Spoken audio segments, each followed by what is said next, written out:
Personil Satreskrim Polres Labuhan Batu meringkus Juliandi, pemilik kebun kelapa sawit yang nekat membakar pekerjanya sendiri, Dordian Rambe, warga Tanjung Mulia, Kampung Rakyat Labuhan Batu Selatan. Korban sendiri merupakan pemanen dan pengangkut sawit di kebun milik pelaku.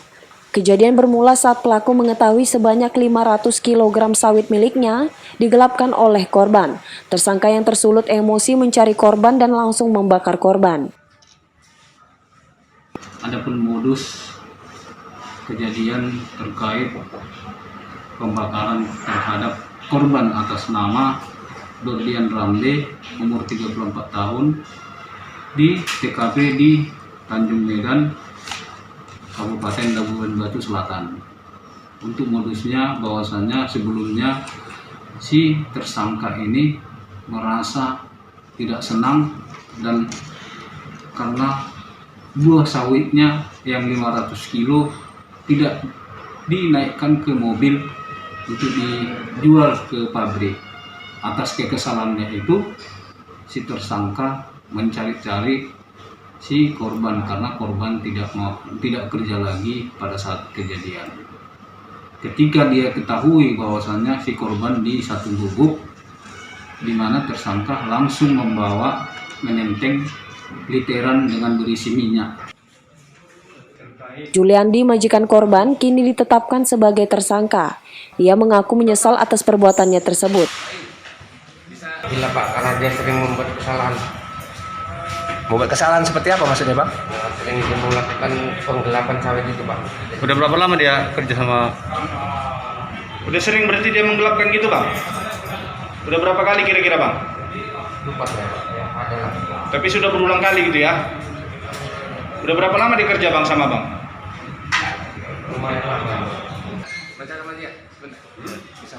Untuk mempertanggungjawabkan perbuatannya, tersangka terancam 15 tahun penjara dan kini masih ditahan di Polres Labuhan Batu. Ucok Sitorus melaporkan dari Labuhan Batu untuk Evarina TV.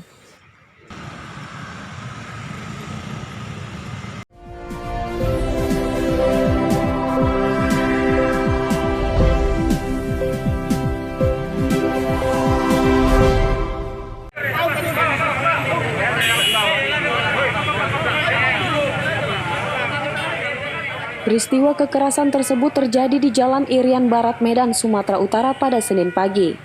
Video aksi kekerasan terhadap jurnalis tersebut beredar dan viral di media sosial. MAA yang menjadi korban oknum aparat itu saat ini telah membuat laporan pengaduan ke Polrestabes Medan. Dugaan kekerasan ini berawal saat korban melakukan peliputan penertiban parkir liar di lokasi tersebut. Mendadak sejumlah oknum dinas perhubungan terlibat pertengkaran dengan korban yang dituding sebagai provokator. Sejumlah petugas gabungan yang terlibat dalam penertiban parkir liar tersebut berusaha mengamankan dan memaksa dengan menarik lengan korban agar masuk ke dalam mobil. Korban sempat melawan hingga akhirnya wajah korban terbentur di badan mobil. Korban merasa telah diintimidasi petugas saat menjalankan tugas jurnalistik. Saya bilang gitu juga. Tunggu dulu, kan ada pengawas mereka, saya bilang gitu. Nah, mereka bilang langsung tarik mereka. Nah, tiba-tiba tahu basa-basi mereka menarik saya. Abang pada saat itu udah menunjukkan ID card? Sudah Bang. Sudah ya, udah mengatakan maksud abang wartawan ya? Bang, Pak Kabit udah tahu saya wartawan. Oh. Kabit Parkir Kota Medan Nikmal Lubis saat dikonfirmasi mengatakan, peristiwa itu terjadi karena salah paham antara korban dengan petugas penertiban parkir tersebut. Para petugas di lapangan tidak mengetahui kalau korban adalah jurnalis yang sedang melakukan peliputan. Ini mungkin hanya sebagai miskomunikasi saja, karena mungkin dari pihak Disub, baik dari pihak polisi ataupun Babinsa dan Satpol PP, tim yang ikut tersebut mungkin tidak mengetahui bahwasanya salah satu yang mau diamankan tersebut adalah pers atau media. Petugas yang terlibat dalam penertiban parkir memohon maaf kepada korban. Kasus tersebut kini masih proses mediasi agar kedua pihak dapat berdamai. Wahyu Pratama melaporkan dari Medan untuk Evarina TV.